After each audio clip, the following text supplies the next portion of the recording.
मैं सुगना सिमर।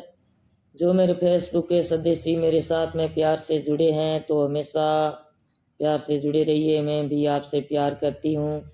आज एक बात बताऊँ सभी मेरे भाई बहनों ने कि हमेशा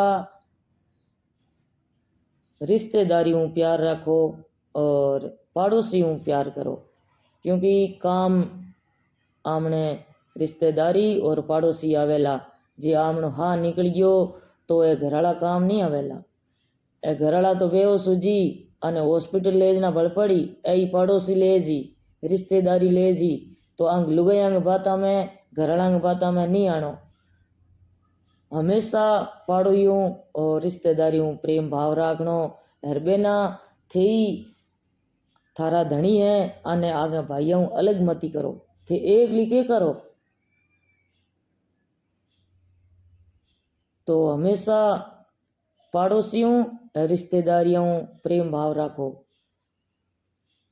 क्यों ही वाद विरोध नहीं करनो। फिर भी कितो ही आप वाद विरोध करानी तो ही आमनो हाँ निकल जानी जिंदा बापड़ा दुश्मनी बहनी बई आमने घरे आवे के जियो जीते तो आप बाद रखियो, लेकिन आज तो आप गए इंगे जा तो ही बापड़ा बे आए ना आमने काम आवे। तो क्यों ही वाद विरोध मती रखो। थार धनिया ने कहो गनी भाई प्रेम भाव रखो। देवर है, जेठ है, रिश्तेदारी है, पड़ोसी है, हगलों प्रेम भाव रखो। भगवान विष्णु